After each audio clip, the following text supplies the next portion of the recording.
या कितने लोगों ने बताया कि किस प्रकार से पृथ्वी की उत्पत्ति हुई है? कल हमने पढ़ा था, बिग बैंग थ्योरी के बारे में पढ़ा था, और भी कई लोग तथ्य पढ़े थे पृथ्वी के बारे में। आज हम पढ़ेंगे कि अलग अलग विद्वानों ने किस प्रकार से पृथ्वी की उत्पत्ति के बारे में अपनी अपनी संकल्पनाएं प्रस्तुत की है। हाइपोथेसिस का मतलब होता है संकल्पना, ठीक है ना। तो ये देखो, सबसे पहले हम पढ़ते हैं, ये जो यहाँ से पढ़िए आप, कि पृथ्वी की उत्पत्ति के बारे में अनेक विद्वानों ने अपने अपने विचार प्रस्तुत किए हैं। पृथ्वी एवं सौरमंडल की उत्पत्ति के संबंध में विज्ञान सम्मत सिद्धांत आधुनिक काल में सर्वप्रथम 1745 में, ठीक है ना, सर्वप्रथम कब? 1745 ईस्वी में वफन ने, और 1755 में कांट, एमेनुअल कांट ने, और 1796 में लाप्लास ने प्रस्तुत किए थे। कौन से सिद्धांत? विज्ञान से संबंधित सिद्धांत या वैज्ञानिक सिद्धांत।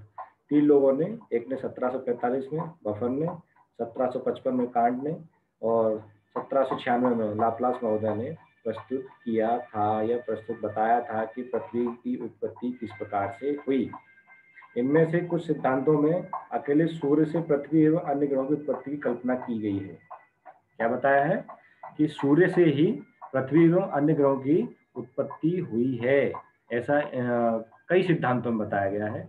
जबकि कुछ अन्य सिद्धांतों में सूर्य एवं अन्य तारे की सहायता से सम्मिलित प्रभाव से, तार मतलब सूरज और अन्य तारे की सहायता से या सम्मिलित प्रभाव से सौरमंडल की उत्पत्ति की कल्पना की गई है। देखो, दो अलग अलग है। एक तो सूरज से, मात्र सूरज से ही बता रहे हैं कि सूरज से ही सभी ग्रहों की उत्पत्ति हुई है, उसके साथ में पृथ्वी की उत्पत्ति हुई है।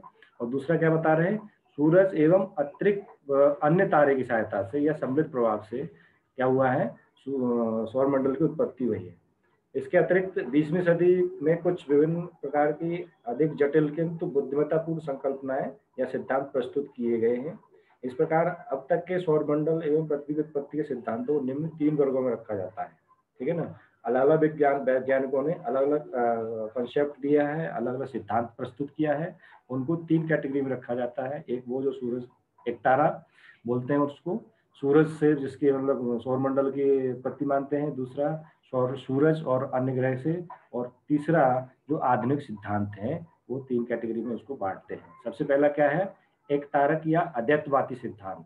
कैसा है? एक तारक मतलब एक तारा, तारा मतलब सूरज। तो सूरज से पृथ्वी की या सौरमंडल की उत्पत्ति हुई है, उसके बारे में ये सारे सिद्धांत बताते हैं, ठीक है ना। तो इसमें देखो, इस वर्ग में वह सभी सिद्धांत सम्मिलित हैं जिनके अनुसार सौरमंडल एवं पृथ्वी की उत्पत्ति मात्र एक तारे या सूर्य से ही हुई है। ऐसी विचारधारा सिद्धांत बफन का है, कांट का है, लाप्लास का है, लकेयर का है, हर्शेल का है, रोसे का है, ठीक है ना। इन सभी विद्वानों ने क्या बताया है कि पृथ्वी या सौरमंडल की उत्पत्ति एक ही तारे से हुई है। दूसरी है द्वैतारक या द्वैतवादी सिद्धांत। इस वर्ग में ऐसे सिद्धांत सम्मिलित हैं जिनमें सौरमंडल में पृथ्वी की उत्पत्ति एक से अधिक अर्थात दो तारों से हुई है, ठीक है ना। एक से अधिक या दो तारों से हुई है। ऐसे सिद्धांत मुख्यतः चैम्बरलिन व मोल्टन, जेम्स जीन्स तथा जेफरे एवं रसेल नामक विद्वानों द्वारा प्रस्तुत किए गए हैं। उनको बोलते हैं द्वैतारक सिद्धांत या द्वैतवादी सिद्धांत। फिर सबसे लास्ट में आता है आधुनिक सिद्धांत। तो इस वर्ग में वही सिद्धांत सम्मिलित हैं जो द्वितीय विश्व युद्ध के पश्चात, उस दिन भी हमने बताया था कि जो बिग बैंग थ्योरी है उसका कब आविर्भाव हुआ था?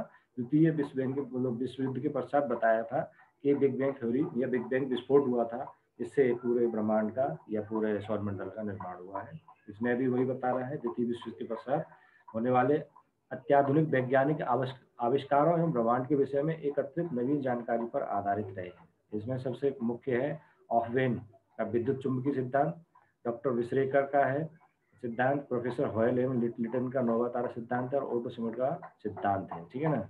रोजन का भी आवर्तन एवं ज्वारीय सिद्धांत है, और डॉक्टर बनर्जी जी हमारे भारत के रहे हैं का सीफिट सिद्धांत इन आधुनिक सिद्धांतों में सम्मिलित किए जाते हैं।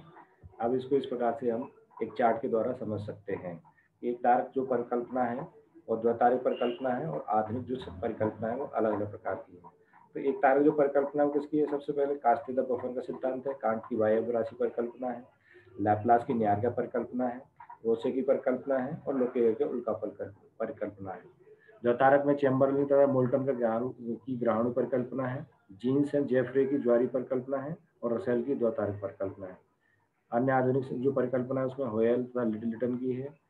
नवतारा परिकल्पना। ऑफवेन का विद्युत चुंबकीय है, वैन बिश्रेकर की परिकल्पना है, ओटो श्मिट की परिकल्पना है, और रोसजन की आवर्तन पर ज्वारीय परिकल्पना है, ठीक है ना, और बनर्जी की सी फीर परिकल्पना है। इसमें से हम ये जो कांट की और लाप्लास की पढ़ेंगे, वायव्य राशि परिकल्पना, जो आपके मतलब सिलेबस में दी हुई है। फिर जीन्स तथा जेफरे की ज्वारीय परिकल्पना पढ़ेंगे, और फिर उसके बाद में हम पढ़ेंगे नवतारा सिद्धांत या हॉयल तथा लिटिल का नवतारा परिकल्पना, और सबसे लास्ट में जो पढ़ेंगे हम ओटो श्मिट की परिकल्पना, ठीक है ना। तो हमें 5 परिकल्पनाएं अपने मुख्य रूप से पढ़नी है। पहली कांट की पढ़नी है, दूसरी लाप्लास की पढ़नी है, तीसरी जीन्स जेफरे की पढ़नी है, ऑफवेन की हॉयल और लिटन की पढ़नी है, और फिर उसके बाद में ओटो श्मिट की पढ़नी है, सॉरी ओटो श्मिट की ही पढ़नी है, ठीक है ना। तो 5 परिकल्पना में सबसे पहली परिकल्पना हम आरंभ करते हैं, उसका नाम है कांट की वायव्य राशि परिकल्पना। इसको इंग्लिश में बोलते हैं गैसियस हाइपोथेसिस ऑफ कांट, ठीक है ना, गैसियस हाइपोथेसिस ऑफ कांट, ठीक है। ये प्रश्न आपके प्रश्न पत्र में जब आप इसका एग्जाम होगा जरूर पूछा जाएगा, ये बहुत ही इंपॉर्टेंट प्रश्न है। कांट की वायव्य राशि परिकल्पना और लाप्लास की न्यायिका परिकल्पना, दोनों प्रश्न में से एक प्रश्न जरूर आता है, या कभी कभी दोनों पूछ लिए जाते हैं, इसमें से एक करना रहता है, ठीक है। इसमें क्या है, जर्मनी के जो प्रसिद्ध दार्शनिक हैं ये इमैनुअल कांट, कहाँ के हैं, जर्मनी के। इस चीज को खास तौर से मतलब दिमाग में बिठा लो, कभी कभी मैं ही पूछ लूंगा तुम लोगों से, या फिर आपको कोई भी मतलब प्रश्न पूछ लिया जा सकता है ज्योग्राफी में, तो उनसे पूछ लिया है कांट कहाँ के मतलब दार्शनिक थे, या कहाँ के वैज्ञानिक थे, या कहाँ के भूगोलवेत्ता थे, तो आपको बताना है जर्मनी के। उन्होंने सन 1955 में पृथ्वी की उत्पत्ति के संबंध में अपनी वायव्य राशि परिकल्पना का प्रतिपादन किया। मतलब जो गैसियस हाइपोथेसिस है वो कब उसने मतलब प्रतिपादित की थी, 1755 ईस्वी में, 1755 1755 ईस्वी में इसका प्रतिपादन किया था, ठीक है ना। इनका यह सिद्धांत सर आइजैक न्यूटन के गुरुत्वाकर्षण के नियम पर आधारित है। न्यूटन का लॉ आपने पढ़ा होगा, गुरुत्वाकर्षण का जो नियम है न्यूटन का। तो जो वायव्य राशि जो परिकल्पना है किस पर आधारित है, न्यूटन के गुरुत्वाकर्षण के नियम पर आधारित है, ठीक है ना, गुरुत्वाकर्षण के नियम पर आधारित है। कांट के अनुसार अब देखो क्या बोलते हैं कि प्रारंभिक अवस्था में ब्रह्मांड में, ठीक है ना, ब्रह्मांड मतलब यूनिवर्स, तो प्रारंभिक अवस्था में ब्रह्मांड में देव निर्मित आद्य पदार्थ, देव निर्मित आद्य पदार्थ, इसको बोला है उन्होंने प्रीमोर्डियल मैटर। क्या बोला उन्होंने, प्रीमोर्डियल मैटर, इसको बोलते हैं देव निर्मित आद्य पदार्थ के कठोर ठोस एवं गतिहीन कण फैले हुए थे। कहां पर, ब्रह्मांड में। कौन से, देव निर्मित आद्य पदार्थ के कठोर ठोस एवं गतिहीन कण फैले हुए थे, ठीक है। गुरुत्वाकर्षण के कारण ये कण आपस में टकराने लगे। किसके कारण, ग्रेविटी के कारण, गुरुत्वाकर्षण के कारण ये कण आपस में टकराने लगे। इनके आपस में टकराने से ताप उत्पन्न हुआ। देखो एक घटना के बाद दूसरी घटना हो रही है। पहले वो देव निर्मित आद्य पदार्थ कठोर ठोस एवं गतिहीन अवस्था में था, फिर गुरुत्वाकर्षण के कारण ये कण आपस में टकराने लगे। इनके आपस में टकराने से ताप उत्पन्न हुआ, मतलब तापमान या ऊर्जा उत्पन्न हुई, तथा गति सी उत्पन्न हुई। तापमान भी उत्पन्न हुआ, फिर उसके बाद में उनमें मूवमेंट भी हुआ या गति भी हुई। इससे वो आद्य पदार्थ परिभ्रमण करने लगा, या वो क्या करने लगा, वो जो आद्य पदार्थ था वो घूमने लगा। इस प्रकार ठंडे एवं ठोस कण, तप्त तथा वायव्य महापिंड अथवा न्याहारिका, ठंडे और ठोस कण कैसे थे, वो ठंडे और ठोस कण थे जो गतिहीन थे, वो क्या हो गए, तप्त तथा वायव्य महापिंड, ठीक है ना, गर्म हो गए और गैस टाइप का मतलब महापिंड बनने लगा। एवं निहारिका, ठीक है ना, इसको बोला है नेबुला, ठीक है ना, क्या बोला है, ये जो लिखा हुआ निहारिका में परिवर्तित हो गए। किसमें परिवर्तित हो गए, निहारिका में परिवर्तित हो गए। जो पदार्थ क्या था, ठोस था, कठोर था, आद्य पदार्थ था, यूनिवर्स में फैला पड़ा था, उसमें ग्रेविटी के कारण क्या हुआ, गति उत्पन्न हुई। ग्रेविटी के कारण क्या हुआ, आपस में टकराने लगे, आपस में टकराने से तापमान की उत्पत्ति हुई और गति उत्पन्न हुई। इससे वो आद्य पदार्थ परिभ्रमण करने लगा, ठीक है ना। इस प्रकार ठंडे और ठोस कण तप्त तथा वायव्य महापिंड अथवा निहारिका यानी नेबुला में परिवर्तित हो गए। इस नीहारिका में लगातार गति बढ़ती गई। ठीक है ना, वो क्या है, धीमे धीमे धीमे धीमे मतलब गति बढ़ती गई। ठीक है, अब इसमें क्या हुआ, इसमें केवल गति ही नहीं बढ़ी, अपितु तो आकार में भी वृद्धि हुई। ठीक है ना, जैसे जैसे उन्हें घुमाते तेज तेज तेज तेज घूमता चला जाता, वो क्या है, पहले छोटा रहता है, फिर धीमे धीमे वो फैलता चला जाता है। इस प्रकार से उसके आकार में वृद्धि हुई, और इस गति के कारण नीहारिका में अपकेंद्रीय बल, क्या बोलता है, अपकेंद्रीय बल, सेंट्रीफ्यूगल फोर्स के कारण मध्यवर्ती भाग में उभार, ठीक है ना, मध्यवर्ती भाग में क्या, उभार आने लगा। ठीक है, जो परिभ्रमण की तीव्रता के साथ साथ लगातार बढ़ने लगा। कौन सा केंद्र था, अपकेंद्रीय बल, जो अंदर से बाहर की तरफ जाता है। ठीक है, परिभ्रमण से तीव्रता के कारण साथ साथ लगातार बढ़ने लगा। अंततः इसमें से एक छल्ला, ठीक है ना, इसमें से क्या हुआ, एक छल्ला अंगूठी के समान निकलकर बाहर गिरा। इस वायव्य छल्ला की भांति क्रमशः 9 छल्ले इस नीहारिका से अलग अलग हो गए। देखो ये तो डायग्राम को देखिए आप, ये नीहारिका है, नेबुला, इसमें गति उत्पन्न हुई, गति उत्पन्न होने से एक छल्ला निकला, तो ये फिर दूसरा छल्ला निकला, तीसरा छल्ला निकला, चौथा छल्ला निकला। इस प्रकार से क्या हुआ, धीमे धीमे उसमें से कितने, 9 छल्ले बाहर हुए। ठीक है, धीरे धीरे एक छल्ले के समस्त पदार्थ एक स्थान पर ठंडे एवं जमा होकर ठोस हो गए। ठीक है ना, मान लीजिए ये छल्ला है, उसके पदार्थ क्या है, एक जगह इकट्ठे हुए और वो क्या हो गए, ठोस हो गए और ठंडे हो गए। ठीक है ना, और जम गए, ठंडे होने से जम गए। ठीक है ना, इस प्रकार क्या हुआ, 9 ग्रहों के रूप में 9 ग्रहों का निर्माण हुआ। नीहारिका का मुख्य भाग है, ये जो है ना, ये आपको दिख रहा है बीच में, नीहारिका का मुख्य भाग जो था वो सूर्य बना। ठीक है ना, और ग्रहों के ठंडे होने से पूर्व उनमें से कुछ पदार्थ निकलकर बाहर गिरा। ठीक है ना, ठंडे होने से पूर्व भी क्या हुआ, जब गति थी तो कुछ पदार्थ और एक्स्ट्रा बच, मतलब बाहर गिर गया था, है ना।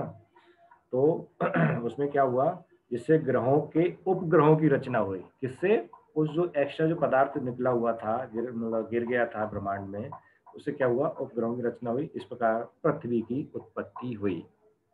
ठीक है ना, इस प्रकार पृथ्वी की उत्पत्ति हुई, और धीरे धीरे पृथ्वी ठंडी होती गई तथा वायुमंडल का आविर्भाव हुआ, जिससे वर्षा हुई, और वर्षा के जल के गहरे भागों में निक्षेपण से सागर बने या महासागर बने। ठीक है ना, एक बार फिर से इसको मतलब अपन देखते हैं कि उन्होंने क्या बताया था कि कांट के अनुसार प्रारंभिक अवस्था में ब्रह्मांड में दैव निर्मित आदि पदार्थ के कठोर एवं ठोस एवं गतिहीन कण, कठोर ठोस एवं गतिहीन कण फैले हुए थे। गुरुत्वाकर्षण के कारण आपस में टकराने लगे, आपस में टकराने से ताप उत्पन्न हुआ और गति भी उत्पन्न हुई। इससे आदि पदार्थ क्या करना, घूमने लगा, भ्रमण करने लगा, और इस प्रकार ठंडे ठोस कण तप्त हो गए और वायव्य महापिंड अथवा नीहारिका के रूप में परिवर्तित हो गए, और इस नीहारिका में गति बढ़ती गई। इसमें केवल गति ही नहीं बढ़ी, बल्कि उसके आकार में भी वृद्धि हुई। ठीक है ना, और उसके कारण क्या हुआ, अपकेंद्रीय बल लागू हुआ, और जिसके कारण क्या हुआ कि मध्यवर्ती भाग में उभार आने लगा, और उसके तीव्रता के बढ़ने के साथ साथ क्या हुआ कि एक छल्ला मतलब उसमें से बाहर निकला, और उस छल्ले के बाहर निकलने से के साथ ही मतलब और 9 छल्ले बाहर निकले, और वो धीमे धीमे क्या हुए, ठंडे होकर ठोस हो गए और 9 ग्रहों के रूप में स्थापित हो गए। जो बचा हुआ जो भाग था वो क्या था, सूरज बन गया।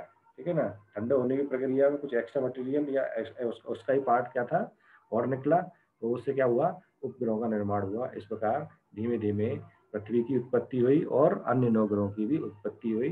ठीक है ना, और धीरे धीरे पृथ्वी ठंडी होती गई तथा वायुमंडल का भी उसमें आविर्भाव हुआ, या वायुमंडल भी बना और वर्षा हुई।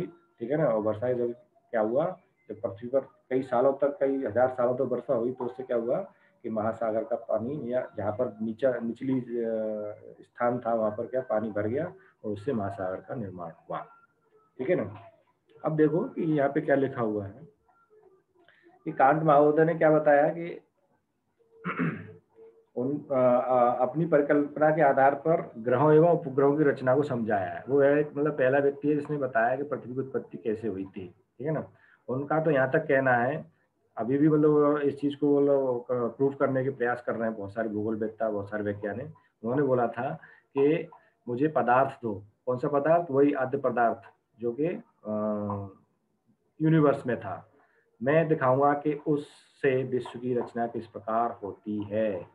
ठीक है ना। अगर उसको आद्य पदार्थ दे दिया तो क्या बताएगा कि पूरे विश्व की या पृथ्वी की, सौरमंडल की, ब्रह्मांड की किस प्रकार से रचना होती है। उसने बोला give me matter and I will show you how to make the world of it. ठीक है, ये थी उनकी वायब्रासी परिकल्पना। फिर इस परिकल्पना की आलोचना भी हुई। पहले उन्होंने मतलब सिद्धांत प्रस्तुत किया। अब आप देख सकते होंगे घर में भी ऐसा होता है कि कोई व्यक्ति मतलब पिताजी कोई बात बोलते हैं, तो अगर वो माँ को अच्छी नहीं लगती, भाई को अच्छी नहीं लगती है, बहन को अच्छी नहीं लगती है, तो उसके बारे में अपोज करते हैं। अपोज करते मतलब उसका या तो समालोचना करते हैं कि ये काम ऐसे नहीं वैसे होना चाहिए। तो इसी प्रकार से इनके सिद्धांत की आलोचना भी हुई। ठीक है ना। सबसे पहली आलोचना तो ये है कि कांट ने बताया था कि आद्य पदार्थ गुरुत्वाकर्षण शक्ति के कारण आपस में टकराने लगे, किंतु गुरुत्वाकर्षण शक्ति पहले भी विद्यमान थी, ये अचानक उत्पन्न नहीं हुई।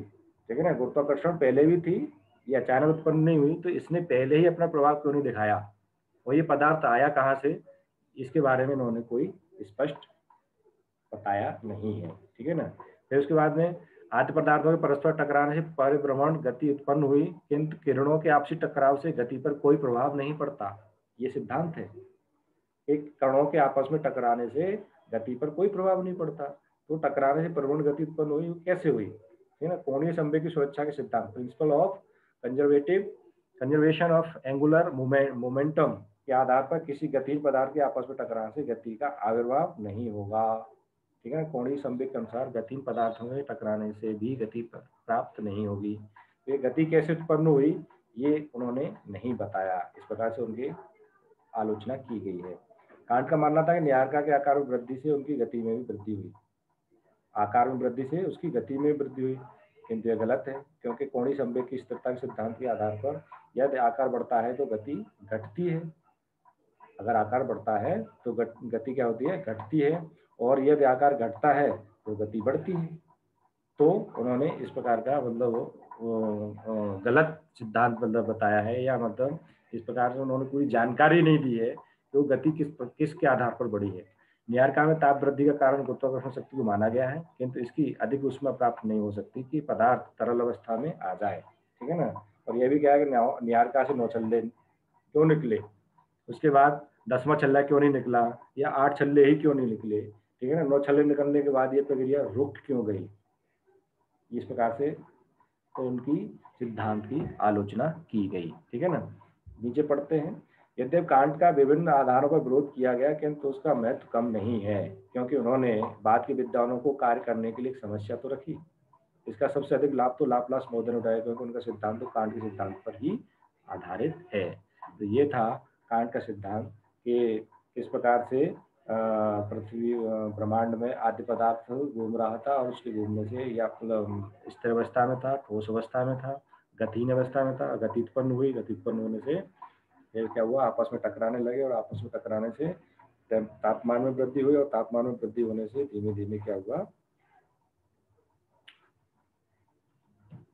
छल्ले निकले, और छल्ले निकलने से वो जो छल्ले ठंडे होने लगे, और ठंडे होने के बाद में ग्रहों का निर्माण हुआ। बची हुई जो नेबुलर थी या न्यायिका थी वो क्या हो गई, उससे सूरज का निर्माण हुआ। ये था कांट का हाइपोथेसिस। अब हम पढ़ेंगे लाप्लास की न्यायिका सिद्धांत, nebular hypothesis of Laplace. Laplace जो है ये फ्रांस के महान नक्षत्रवेत्ता गणितवेत्ता है। कौन से हैं, एक तो ये नक्षत्रवेत्ता है, मतलब नक्षत्रों मतलब जो हमारे ब्रह्मांड में जितने भी नक्षत्र हैं उनका अध्ययन किया करते थे, और ये भूगणितवेत्ता भी थे। इन्होंने सन 1796 में सौरमंडल एवं पृथ्वी की उत्पत्ति संबंधी अपना मत अपनी पुस्तक ब्रह्मांड व्यवस्था का प्रतिपादन, कौन सी पुस्तक लिखी, ब्रह्मांड व्यवस्था का प्रतिपादन, एक्सपोजिशन ऑफ वर्ल्ड सिस्टम में विस्तार से प्रकट किया। क्या किया, इन्होंने अपने जो सिद्धांत है वो अपनी किसमें, अपनी पुस्तक में बताया कि किस प्रकार से मतलब पृथ्वी की उत्पत्ति हुई है। ठीक है ना। तो इन्होंने क्या है, सौरमंडल की उत्पत्ति का आधार नीहारिका को बताया है। किसको बताया है, नीहारिका को बताया है। अतः इसमें संक्षेप में नीहारिका सिद्धांत के नाम से पुकारते हैं। ठीक है ना। तो इसकी जो हाइपोथेसिस को क्या नाम दिया गया है, नीहारिका सिद्धांत या नेबुलर हाइपोथेसिस ऑफ लाप्लास। ठीक है ना। इससे पूर्व कांट ने भी, अभी हमने पढ़ा है 1755 में इसे मिलता जुलता वायब्रासी यानी गैसीय सिद्धांत प्रस्तुत किया था। लैप्लास ने कांट के सिद्धांत के दोषों को मोटे मोटे तौर पर दूर करने का प्रयास किया, ठीक है ना, और जो उसकी सिद्धांत की आलोचनाएं हुई थी उनसे मतलब अपने आप को बचा लिया। वैसे यह एक आश्चर्यजनक संयोग ही है कि ऋग्वेद में भी, देखो हमारा जो ऋग्वेद है, हम 4 वेद पढ़ते हैं, यजुर्वेद पढ़ते हैं, ऋग्वेद पढ़ते हैं, सामवेद पढ़ते हैं, अथर्ववेद पढ़ते हैं। तो ऋग्वेद में भी क्या बताया है, सृष्टि एवं सौरमंडल की उत्पत्ति संबंधी प्रारंभिक विचार भी इससे मिलते जुलते प्रस्तुत किए गए हैं। इससे जो लैप्लास की निहारिका परिकल्पना है, ठीक है ना, क्या है इसके बारे में हम पढ़ते हैं, ठीक है। तो इसमें क्या बताया है उन्होंने, लैप्लास के अनुसार अति प्राचीन काल में ब्रह्मांड में एक अत्यधिक उष्ण आकाशीय पिंड भ्रमणशील अवस्था में था। अब अति प्राचीन काल में ब्रह्मांड में अत्यधिक उष्ण आकाशीय पिंड मतलब गर्म आकाशीय पिंड भ्रमणशील अवस्था में था। निरंतर घूमते रहने से व ताप विकिरण होने से निहारिका की ऊपरी सतह ठंडी होने लगी। ये जो निहारिका है, ठीक है ना, ये पूरी निहारिका है, इसकी जो ऊपरी सतह है वो क्या है, इसकी वजह से भ्रमणशील अवस्था में या ताप विकिरण के होने से क्या हुआ, जो ऊपरी परत है वो ठंडे होने लग गई, ठीक है ना। ठंडे होने से क्या हुआ, एवं उसका तल सिकुड़ने लगा, ठीक है ना। निहारिका का क्या हुआ, तल सिकुड़ने लगा। ऐसे निहारिका का आयतन कम होने लगा। ऐसी कमी आने से निहारिका की भ्रमणशील गति में भूगणित, ठीक है ना, के नियमानुसार वृद्धि होती रही। अभी उसमें क्या था, भूगणितीय नियम के बारे में उन्होंने जानकारी नहीं ली थी कांट की राशि में। इन्होंने क्या बता दिया कि भ्रमणशील गति में भूगणित के नियम के अनुसार वृद्धि होती रही। कौन किसमें, इस निहारिका की गति में, ठीक है ना, इस निहारिका की गति में वृद्धि होती गई। क्या हुआ फिर, गति बढ़ने से निहारिका के मध्यवर्ती भाग में अनप्रसारी बल बढ़ने लगा एवं इसका यह मध्यवर्ती भाग कुछ हल्का होकर बाहर की ओर उभरने लगा, ठीक है ना। ये देखो परत का निहारिका से अलग होना, ये जो पार्ट है निहारिका का ये बाहर की तरफ उभरने लगा और ये वाली जो परत है वो क्या होने लगी, ठंडी होने लगी। फिर क्या हुआ, यह उभरा हुआ भाग शीतल होकर घना भी होता गया। इसके साथ साथ इसके नीचे का निहारिका का ऊपरी भाग भी ठंडा होकर सिकुड़ता गया। इससे ऊपरी उभरा और निचले मुख्य भाग के बीच की गतियों में भिन्नता आने लगी। ऐसी क्रिया से ही अंततः उभार वाली ऊपरी भाग एक बड़े छल्ले के रूप में ठंडा होकर पृथक हो गया, ठीक है। इसको देख लेते हैं आप, ये परत का निर्माण हुआ, ये बीच में गैप आ गया, ठीक है ना, ठंडा होकर गैप आ गया, इसमें गति अलग है और इसकी गति अलग है, और गति होने से क्या हुआ, परत का ग्रह में परिवर्तन, ये जो पूरी जो परत थी वो क्या हो गई, सिकुड़ गई, और सिकुड़ने से इस प्रकार का ग्रह का निर्माण हुआ, ठीक है। ये क्या बताया कि लैप्लास के अनुसार निहारिका से एक ही विशाल छल्ला बाहर निकला और धीरे धीरे यह 9 छल्लों में विभाजित हो गया। तो ये वाला जो छल्ला था उसमें क्या हुआ, ये क्या था, एक ही छल्ला बाहर निकला, धीमे धीमे वो टूट टूट कर मतलब 9 छल्लों में विभाजित हो गया, ठीक है ना। फिर क्या हुआ, कालांतर में इनके मध्य ठंडक एवं संकुचन के कारण अंतर बढ़ता गया, जिससे प्रत्येक वलय एक दूसरे से दूर होता गया। ये जो आपको दिख रहा है ना, ये वाला पार्ट, ये जो 1 2 3 4 5 6 इस प्रकार के वलय पड़े, और वलय पड़ने से क्या हुआ, ठंडे होने से, संकुचन होने से वो क्या है, अलग अलग होते गए, ठंडे होने से और उनका सिकुड़ने से वो क्या अलग अलग होते गए, या उनका अंतर बढ़ गया, इससे प्रत्येक वलय एक दूसरे से दूर होता गया। वलयों का गैस में पदार्थ अलग वलयों के रूप में घनीभूत हो गया, जिससे ग्रहों का निर्माण हो गया। इस विधि से निकले छल्ले समान आकार के नहीं थे। अभी हमने पढ़ा था ना हमने 8 ग्रहों के बारे में, सभी का आकार अलग अलग है। सबसे बड़ा ग्रह कौन सा है, जुपिटर यानी बृहस्पति, दूसरे नंबर का शनि है। तो क्या है, सभी का आकार अलग अलग रहा, जितने भी 9 ग्रह निकले उसमें से सभी का आकार क्या रहा, 9 अलग अलग रहा।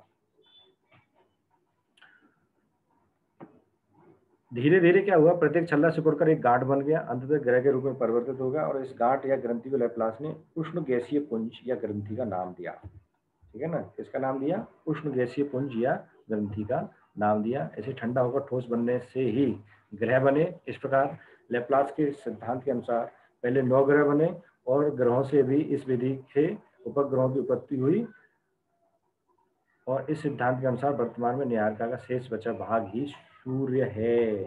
तो ये जो बचा हुआ जो पार्ट है ना, ये वाला जो निहारिका लिखा हुआ है, ये क्या है, सूर्य है, और बाकी इससे जो बने हुए जो वो थे वो क्या है, ग्रह हैं।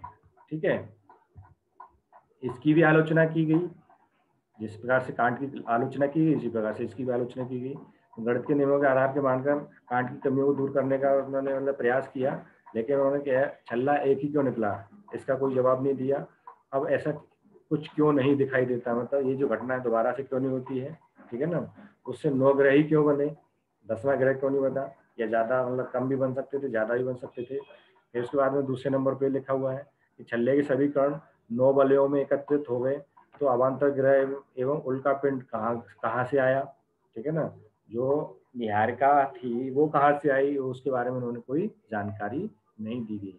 ठंडे होते हुए ग्रहों से उपग्रह कैसे बने, ठंडे होते ग्रहों से उपग्रह कैसे बने, ये प्रक्रिया के बारे में उन्होंने नहीं बताया, क्योंकि कुछ ग्रहों के उपग्रह नहीं है। तो शनि व बृहस्पति से इतने सारे मतलब उपग्रह कैसे बन गए, इसके लिए शक्ति कहाँ से आई, इसके बारे में भी उन्होंने नहीं बताया। क्या छल्लों के संगठित होने से पिंड या ग्रह बन सकते हैं, बुल्टन का मानना है कि छल्लों के घनीभूत होने से ऐसे गोले कदाप नहीं बन सकते जो ग्रहों के समान हो, ठीक है ना। तो क्या निहारिका की आकृति इतनी विशाल थी कि उसमें वर्तमान में स्थित यम ग्रह तक का संपूर्ण बाहरी आकाश समा जाए, क्योंकि ऐसा संभव प्रतीत नहीं होता है। इस प्रकार से ये भी देखो, निहारिका से 9 छल्ले निकलने के बाद ये प्रक्रिया बंद क्यों हो गई, आगे के लिए क्यों मतलब ये प्रक्रिया नहीं रही, ठीक है। तो इस प्रकार से अनेकों प्रकार से उन्होंने क्या किया है, आलोचना की है इस सिद्धांत की, लेकिन उन्होंने बताया कि पृथ्वी की उत्पत्ति किस प्रकार से हुई और किस प्रकार से उसका आविर्भाव हुआ है, किस प्रकार से वो वर्तमान जो सौरमंडल है या सूरज है, किस प्रकार से मतलब उसका निर्माण हुआ है, ठीक है ना। आगे हम बात करते हैं जेम्स जीन्स की ज्वारीय परिकल्पना की, ठीक है ना। अभी हमने पढ़ा था कांट की बायोग्राफी परिकल्पना पढ़ ली, नेबुलर थ्योरी ऑफ लैप्लास की पढ़ ली। अब हम बात करेंगे जेम्स जीन्स का ज्वारीय सिद्धांत, tidal hypothesis, tidal hypothesis of James Jeans and Jeffreys, ठीक है, जेम्स जीन्स एंड जेफरीज, ठीक है ना, टाइडल। अब इस सिद्धांत की संकल्पना सबसे पहले 1919 में जेम्स जीन्स द्वारा की गई थी। किसके द्वारा की गई थी, जेम्स जीन्स के द्वारा की गई थी 1919 में। बाद में सन 1928 में जेफरे ने इसमें कुछ संशोधन प्रस्तुत किए, ठीक है। पहले किसने की थी, जेम्स जीन्स ने की थी, फिर उसके बाद में जेफरे ने उसमें कुछ संशोधन प्रस्तुत किए, ठीक है ना। इस सिद्धांत के अनुसार, इसीलिए उसको जेम्स एंड जीन्स क्या बोलते हैं, जेम्स एंड जीन्स और जेफरे, जेम्स और जीन्स जेफरे का सिद्धांत बोलते हैं। इसमें क्या है, इस सिद्धांत के अनुसार अति प्राचीन काल में सूर्य एक गैसीय विशाल पिंड था। कैसा था, सूरज एक गैस का विशाल पिंड था, ठीक है ना। एक विशालकाय तारा घूमते घूमते सूर्य के निकट से होकर गुजरा, कहां से गुजरा, सूर्य के निकट होकर गुजरा, है ना। ये देखो ये सूरज है, ये विशालकाय तारा है, इसके सामने इसके पास से ये गुजर रहा है, ठीक है। तो क्या था, सूरज एक विशाल पिंड था, किसका, गैस का विशाल पिंड था। तो उसके पास से एक विशालकाय तारा घूमते घूमते सूर्य के निकट से होकर गुजरा। विशाल तारा के प्रभाव से सूर्य की सतह पर ज्वार उत्पन्न होने लगा। क्या उत्पन्न होने लगा, ज्वार उत्पन्न होने लगा, ठीक है। ज्यो ज्यो तारा अपनी विशेष कक्षा से गुजरते समय सूर्य के निकट आता गया, ज्वार भी वैसे वैसे अधिक ऊपर उठता गया, ठीक है ना। ज्वार का मतलब ये जो पार्ट आपको दिख रहा है, मतलब ज्वार का मतलब उफान, ठीक है ना। तो जैसे जैसे वो सूर्य के निकट आता गया तारा, वैसे वैसे ज्वार भी क्या है, अधिक ऊपर उठता गया। इसके साथ साथ ज्वार के इस विशालकाय उभार की दिशा भी तारे की ओर बनी रही। ये तारा है और जो उभार है ये इधर मतलब इसकी तरफ बनी हुई है, ठीक है ना। जब ज्वारीय भाग एक लंबे शिकार के रूप में उससे अलग हो गया तथा उस विशाल तारे की ओर आकर्षित हुआ, इस प्रकार यह ज्वारीय लहर उत्तल ताल जैसी बन गई। जब तारा टूट जाने मतलब तारा दूर जाने लगा, तो यह लहर पतली होती गई और दूर जाते जाते तारे में इतनी गुरुत्वाकर्षण शक्ति अवश्य रही कि यह ज्वारीय उभार सूर्य से पृथक होकर कुछ दूरी तक तारे की दिशा में बढ़ा, परंतु सूर्य के निकट की स्थिति के कारण आकर्षण शक्ति के अधिक रहने से और तारे के लगातार दूर चले जाने से वह पृथक हुआ भाग सूर्य के प्रभाव क्षेत्र में ही बना रहा, ठीक है ना। क्या रहा, सूर्य के पृथक मतलब प्रभाव क्षेत्र में ही बना रहा। जो तारा था वो तो उससे उसके पास से निकला और आगे बढ़ गया, लेकिन सूरज से जो पदार्थ निकला था वो क्या हो गया, वो सूरज के पास ही रहा और उसके मतलब परिक्रमा करने लगा। ठीक है ना। इसी कारण सिगार जैसा जो भाग था सूर्य से कुछ ही दूरी पर आकाश में स्थित होकर सूर्य के चारों ओर चक्कर लगाने लगा। कालांतर में इस ज्वारीय पिंड के धीरे धीरे ठंडा होकर सिकुड़ने के तत्पश्चात टूटने से ग्रहों का निर्माण हो गया। ठीक है ना। ये अपन बोल सकते हैं ये पूरा वही जो पार्ट है, कौन सा वाला, ये वाला पार्ट है। ठीक है। ये क्या कर रहा था, सूरज की परिक्रमा कर रहा था। परिक्रमा करने से ये जो इसके जो पार्ट हैं वो अलग अलग पार्ट हुए, ग्रहों का निर्माण हुआ, किससे, सिकुड़ने से। मध्यवर्ती भाग क्या कर रहा है, इसके टूटने से क्या हुआ कि वह घनीभूत होने से मध्यवर्ती भाग ना, मध्यवर्ती ग्रह विशाल तथा किनारे के छोटे ग्रह बने। अभी उसमें हमें पता नहीं पड़ पा रहा था कौन सा ग्रह का आकार किस प्रकार से बना। इन्होंने क्या बताया कि वो जो तारा था, तारे के प्रभाव से सूरज से कुछ पदार्थ अलग निकला। ठीक है ना। वो पदार्थ अलग अलग निकला पर तारा आगे बढ़ गया। क्या हुआ, तारा आगे बढ़ गया, लेकिन जो पदार्थ निकला था वो सूरज के प्रभाव से उसके सूरज के चक्कर लगाने लगा। और वो जो पिंड है उसको हमने क्या बोला, ज्वारीय पिंड बोला, और ठंडा होकर वो सुगड़ने लगा। सुगड़ने से क्या हो गया, टूटने लगा, और टूटने से ग्रहों का निर्माण हुआ। और जो टूटा तो उसके जो मध्यवर्ती जो ग्रह थे वो विशाल आकार के रहे, और किनारे के जो ग्रह थे वो क्या रहे, छोटे आकार के रहे। ठीक है ना। मंगल एवं बृहस्पति के बीच विशाल दूरी का कारण अवान्तर ग्रहों की रचना को माना गया है। जो छोटे छोटे खंडित भाग शेष रहे उन्हें निकटवर्ती ग्रहों ने आकर्षण क्षेत्र में, मतलब ये जो आपको जो दे रखा है, ये वाला जो पार्ट दे रखा है, ये ग्रहों के निर्माण का पूरा मतलब सटीक मतलब उन्होंने डायग्राम बनाया हुआ है। ठीक है। पहले ये तारा ऐसे टूट मतलब जुड़ा, ये जो तारा है इसकी वजह से ये बाहर निकला, ये बाहर निकला। ठीक है ना। इस प्रकार से ये यहाँ से स्टार्ट हुआ, 1 2 3 4 5, इस प्रकार से ये पूरी ज्वारीय सिद्धांत प्रस्तुत किया गया है। यह सिद्धांत द्वितीय विश्व युद्ध तक मान्य रहा। इसके पश्चात इसकी भी अनेक आधारों पर आलोचना होने लगी, फिर भी कुछ दशकों तक यह सिद्धांत मान्य रहा। ठीक है ना। प्रारंभ में इसके जो समर्थक रहे वो बहुत मतलब इसकी सराहना करते थे, लेकिन आलोचना करने वाले लोगों ने भी इसकी भयंकर आलोचना की है। क्या आलोचना की है, उन्होंने बताया कि सूर्य की सतह एवं आंतरिक भाग बहुत अधिक गर्म था एवं इस प्रकार के गैसीय पदार्थ का बना कि एक पदार्थ ग्रह बनने की धारणा ही भ्रमपूर्ण है। कि मतलब अगर वो पदार्थ बाहर निकल गया था तो उससे वो 9 भागों में ही क्यों टूटा, जो पदार्थ था 10 में टूट सकता था, 12 में टूट सकता था। एक तरह क्या है, ये भ्रम है कि इस प्रकार से मतलब भ्रम फैलाया गया है, या मतलब ये सिद्धांत है जो पूर्ण रूप से सही नहीं है। उसी रसेल ने कहा है कि यह ज्वारीय सिद्धांत को सही मान लें तो अरबों किलोमीटर दूरी वाले सिगार की आकृति के पदार्थ की उतनी दूरी तक विस्तार की बात संभव नहीं लगती। दूसरे संबंधों में कह सकते हैं कि यह सिद्धांत सौरमंडल के ग्रहों से अत्यधिक फैलाव को सिद्ध नहीं करता है।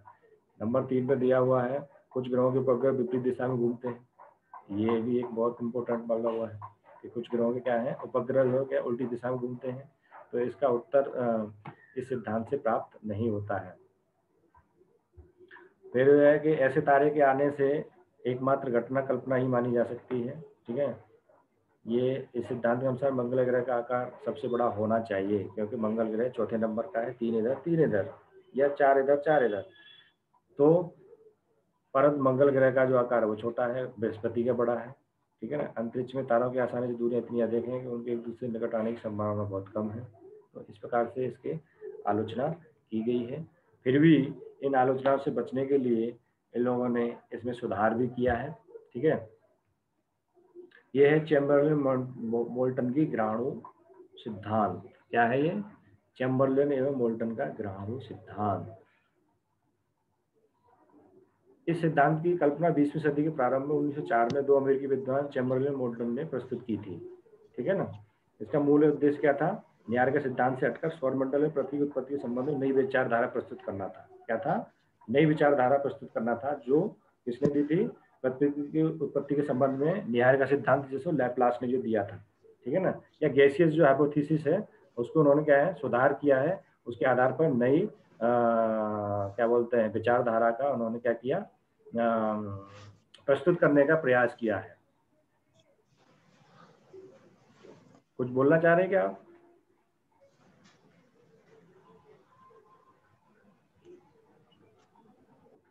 मुझे लगता है टाइम हो गया, मैं इसको कल नहीं बताएंगे। सर। यहाँ से कल स्टार्ट करेंगे अपन, यहाँ है ना, यहाँ तक अगर आपको कुछ पूछना है तो आप पूछ सकते हो।